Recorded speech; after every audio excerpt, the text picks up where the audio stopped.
लोग यह मानते या कहते गए हैं कि पश्चिम ने विश्व को विज्ञान दिया और पूर्व ने धर्म। दूसरी ओर हमारे ही भारतीय लोग ये कहते हुए भी पाए गए हैं कि भारत में कोई वैज्ञानिक सोच कभी नहीं रही। ऐसे लोग अपने अधूरे ज्ञान का परिचय देते हैं या फिर वे भारत विरोधी हैं। भारत के बगैर न धर्म की कल्पना की जा सकती है और न विज्ञान की। हमारे भारतीय ऋषि मुनियों और वैज्ञानिकों ने कुछ ऐसे आविष्कार किए और सिद्धांत गढ़े हैं कि जिनके बल पर ही आज के आधुनिक विज्ञान और दुनिया का चेहरा बदल गया है। सोचिए, शून्य शून्य नहीं होता तो क्या हम गणित की कल्पना कर सकते थे? दशमलव नहीं होता तो क्या होता? इसी तरह भारत ने कई मूल आविष्कार और सिद्धांतों की रचना की। आइए जानते हैं उनमें से खास 10 आविष्कार जिन्होंने बदल दी दुनिया। 1. विमान। इतिहास की किताबों और स्कूलों के कोर्स में पढ़ाया जाता है कि विमान का आविष्कार राइट ब्रदर्स ने किया, लेकिन ये गलत है। हाँ, ये ठीक है कि आज के आधुनिक विमान की शुरुआत ऑरविल और विल्बुर राइट बंधुओं ने 1903 में की थी, लेकिन उनसे हजारों वर्ष पूर्व ऋषि भारद्वाज ने विमान शास्त्र लिखा था, जिसमें हवाई जहाज बनाने की तकनीक का वर्णन मिलता है। 4वीं शताब्दी ईसा पूर्व में महर्षि भारद्वाज द्वारा लिखित वैमानिक शास्त्र में एक उड़ने वाले यंत्र विमान के कई प्रकारों का वर्णन किया गया था तथा हवाई युद्ध के कई नियम व प्रकार बताए गए थे। गोधा ऐसा विमान था जो अदृश्य हो सकता था, परोक्ष दुश्मन के विमान को पनडुब्बी कर सकता था। प्रलय एक प्रकार की विद्युत ऊर्जा का शस्त्र था जिससे विमान चालक भयंकर तबाही मचा सकता था। जलद्रूप एक ऐसा विमान था जो देखने में बादल की भांति दिखता था। स्कंद पुराण के खंड 3 अध्याय 23 में उल्लेख मिलता है कि ऋषि कर्दम ने अपनी पत्नी के लिए एक विमान की रचना की थी जिसके द्वारा कहीं भी आया जाया सकता था। रामायण में भी पुष्पक विमान का उल्लेख मिलता है जिसमें बैठकर रावण सीता जी को हर ले गया था। 2. अस्त्र शस्त्र। धनुष, बाण, भाला या तलवार की बात नहीं कर रहे हैं। इसका आविष्कार तो भारत में हुआ ही है, लेकिन हम आग्नेय अस्त्रों की बात कर रहे हैं। आग्नेयास्त्र, वरुणास्त्र, पाशुपतास्त्र, सर्पास्त्र, ब्रह्मास्त्र आदि अनेक ऐसे अस्त्र हैं जिसका आधुनिक रूप बंदूक, मशीन गन, तोप, मिसाइल, विषैली गैस तथा परमाणु अस्त्र हैं। वेद और पुराणों में निम्न अस्त्रों का वर्णन मिलता है: इंद्र अस्त्र, आग्नेय अस्त्र, वरुणास्त्र, नागास्त्र, नागपाशा, वायु अस्त्र, सूर्य अस्त्र, चतुर्दिश अस्त्र, वज्रास्त्र, मोहिनी अस्त्र, त्वाष्टरास्त्र, सम्मोहन प्रमोहना अस्त्र, पर्वत अस्त्र, ब्रह्मास्त्र, ब्रह्मशीर्षा अस्त्र, नारायण अस्त्र, वैष्णव अस्त्र, पाशुपत अस्त्र आदि। महाभारत के युद्ध में कई प्रलयकारी अस्त्रों का प्रयोग हुआ है। उसमें से एक था ब्रह्मास्त्र। आधुनिक काल में परमाणु बम के जनक जे. रॉबर्ट ओपनहाइमर ने गीता और महाभारत का गहन अध्ययन किया। उन्होंने महाभारत में बताए गए ब्रह्मास्त्र की संहारक क्षमता पर शोध किया और अपने मिशन को नाम दिया ट्रिनिटी, त्रिदेव। रॉबर्ट के नेतृत्व में 1939 से 1945 के बीच वैज्ञानिकों की एक टीम ने ये कार्य किया। 16 जुलाई 1945 को इसका पहला परमाणु परीक्षण किया गया। ये भी पढ़े। क्या आप जानते हैं महाभारत युद्ध के इन 18 दिनों के रहस्यों को? परमाणु सिद्धांत और अस्त्र के जनक जॉन डाल्टन को माना जाता है, लेकिन उनसे भी 2500 वर्ष पूर्व ऋषि कनाद ने वेदों में लिखे सूत्रों के आधार पर परमाणु सिद्धांत का प्रतिपादन किया था। भारतीय इतिहास में ऋषि कनाद को परमाणु शास्त्र का जनक माना जाता है। आचार्य कनाद ने बताया कि द्रव्य के परमाणु होते हैं। कनाद प्रभास तीरथ में रहते थे। विख्यात इतिहासज्ञ टी.एन. कोलेबुरक ने लिखा है कि अनुशास्त्र में आचार्य कनाद तथा अन्य भारतीय शास्त्रज्ञ यूरोपीय वैज्ञानिकों की तुलना में विश्वविख्यात थे। 3. पहिए का आविष्कार। आज से 5000 और कुछ 100 वर्ष पूर्व महाभारत का युद्ध हुआ जिसमें रथों के उपयोग का वर्णन है। जरा सोचिए, पहिए नहीं होते तो क्या रथ चल पाता? इससे सिद्ध होता है कि पहिए 5000 वर्ष पूर्व थे। पहिए का आविष्कार मानव विज्ञान के इतिहास में महत्वपूर्ण उपलब्धि थी। पहिए के आविष्कार के बाद ही साइकिल और फिर कार तक का सफर पूरा हुआ। इससे मानव को गति मिली। गति से जीवन में परिवर्तन आया। हमारे पश्चिमी विद्वान पहिए के आविष्कार का श्रेय इराक को देते हैं, जहाँ रेतीले मैदान हैं, जबकि इराक के लोग 19वीं सदी तक रेगिस्तान में ऊंटों की सवारी करते रहे। हालांकि रामायण और महाभारत काल से पहले ही पहिए का चमत्कारी आविष्कार भारत में हो चुका था और रथों में पहियों का प्रयोग किया जाता था। विश्व की सबसे प्राचीन सभ्यता सिंधु घाटी के अवशेषों से प्राप्त ईसा से 300,01500 वर्ष पूर्व की बनी खिलौना हाथी गढ़ी भारत के राष्ट्रीय संग्रहालय में प्रमाण स्वरूप रखी है। सिर्फ ये हाथी गढ़ी ही प्रमाणित करती है कि विश्व में पहिए का निर्माण इराक में नहीं बल्कि भारत में ही हुआ था। 4. Plastic surgery. जी हाँ, प्लास्टिक सर्जरी के आविष्कार से दुनिया में क्रांति आ गई। पश्चिम के लोगों के अनुसार प्लास्टिक सर्जरी आधुनिक विज्ञान की देन है। प्लास्टिक सर्जरी का मतलब है शरीर के किसी हिस्से को ठीक करना। भारत में सुश्रुत को पहला शल्य चिकित्सक माना जाता है। आज से करीब 3000 साल पहले सुश्रुत युद्ध या प्राकृतिक विपदाओं में जिनके अंग भंग हो जाते थे या नाक खराब हो जाती थी तो उन्हें ठीक करने का काम वे करते थे।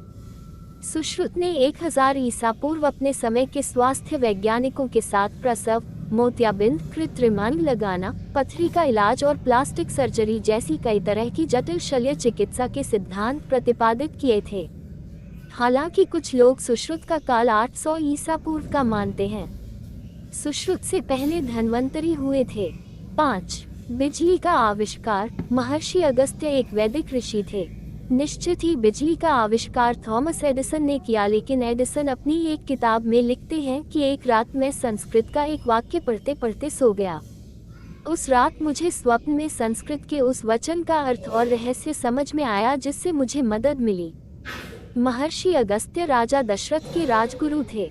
इनकी गणना सप्तर्षियों में की जाती है। ऋषि अगस्त्य ने अगस्त्य संहिता नामक ग्रंथ की रचना की। आश्चर्यजनक रूप से इस ग्रंथ में विद्युत उत्पादन से संबंधित सूत्र मिलते हैं। संस्थाप्य मृन में पात्रे ताम्रपत्रम सुसंस्कृतम छादे छिखिग्रीवेन शारदाभि काष्ठापान सुभि दस्तालोष्टो निधत्वय पारदाच्छादितस्तत् संयोगाजायते तेजो मित्रावरुण संगीतम। अगस्त्य संहिता अर्थात एक मिट्टी का पात्र ले, उसमें ताम्रपट्टिका कॉपर शीट डालें तथा शिखिग्रीवा कॉपर सल्फेट डालें, फिर बीच में गीली काष्ठ पासु वेट सोडस्ट लगाएं, ऊपर पारा मरकरी तथा दस्त लोस्ट जिंक डालें, फिर तारों को मिलाएंगे तो उससे मित्रावरुण शक्ति इलेक्ट्रिसिटी का उदय होगा। अगस्त्य संहिता में विद्युत का उपयोग इलेक्ट्रोप्लेटिंग के लिए करने का भी विवरण मिलता है। उन्होंने बैटरी द्वारा तांबा या सोना या चांदी पर पॉलिश चढ़ाने की विधि निकाली, अतः अगस्त्य को कुंभोद्भव बैटरी बोन कहते हैं। 6. बटन। आपको ये जानकर आश्चर्य होगा कि शर्ट के बटन का आविष्कार भारत में हुआ। इसका सबसे पहला प्रमाण मोहनजोदड़ो की खुदाई में प्राप्त हुआ। खुदाई में बटनें पाई गई हैं। सिंधु नदी के पास आज से 2500 से 3000 पहले ये सभ्यता अपने अस्तित्व में थी। 7. ज्यामिति। बौद्धायन भारत के प्राचीन गणितज्ञ और शूल सूत्र तथा श्रोत सूत्र के रचयिता हैं। पाइथागोरस के सिद्धांत से पूर्व ही बौद्धायन ने ज्यामिति के सूत्र रचे थे, लेकिन आज विश्व में यूनानी ज्यामिति शास्त्री पाइथागोरस और यूक्लिड के सिद्धांत ही पढ़ाए जाते हैं। दरअसल 2800 वर्ष 800 ईसा पूर्व बौद्धायन ने रेखा गणित ज्यामिति के महत्वपूर्ण नियमों की खोज की थी।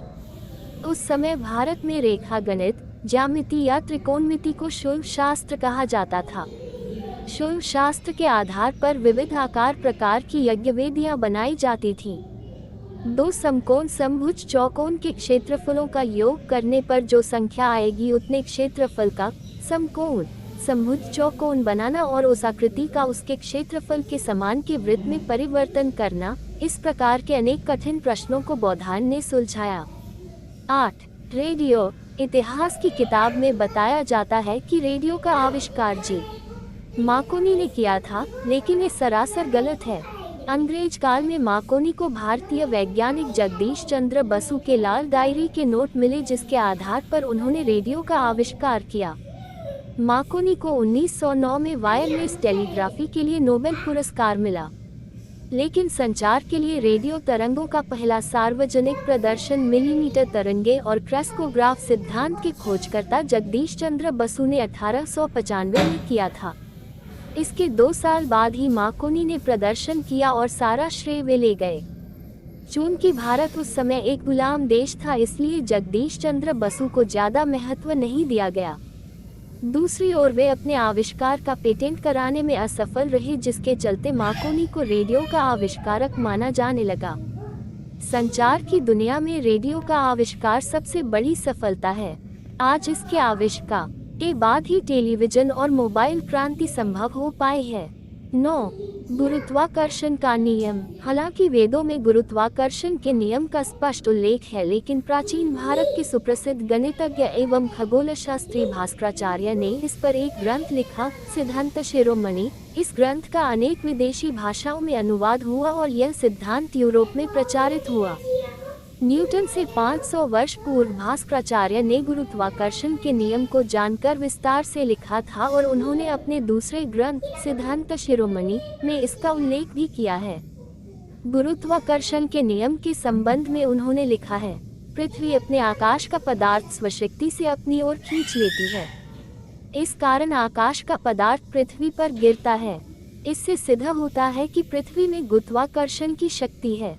भास्कराचार्य द्वारा ग्रंथ लीलावती में गणित और खगोल विज्ञान संबंधी विषयों पर प्रकाश डाला गया है। सन 1163 में उन्होंने करण कुतूहल नामक ग्रंथ की रचना की। इस ग्रंथ में बताया गया है कि जब चंद्रमा सूर्य को ढांक लेता है तो सूर्य ग्रहण तथा जब पृथ्वी की छाया चंद्रमा को ढांक लेती है तो चंद्र ग्रहण होता है। ये पहला लिखित प्रमाण था, जबकि लोगों को गुरुत्वाकर्षण, चंद्र ग्रहण और सूर्य ग्रहण की सटीक जानकारी थी। 10. भाषा का व्याकरण।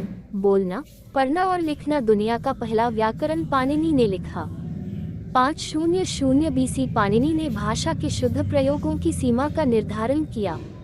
उन्होंने भाषा को सबसे सुव्यवस्थित रूप दिया और संस्कृत भाषा का व्याकरणबद्ध किया। इनके व्याकरण का नाम है अष्टाध्यायी, जिसमें 8 अध्याय और लगभग 4 सहस्र सूत्र हैं। व्याकरण के इस महनीय ग्रंथ में पाणिनि ने विभक्ति प्रधान संस्कृत भाषा के 4000 सूत्र बहुत ही वैज्ञानिक और तर्कसिद्ध ढंग से संग्रहित किए हैं। अष्टाध्यायी मात्र व्याकरण ग्रंथ नहीं है, इसमें तत्कालीन भारतीय समाज का पूरा चित्र मिलता है।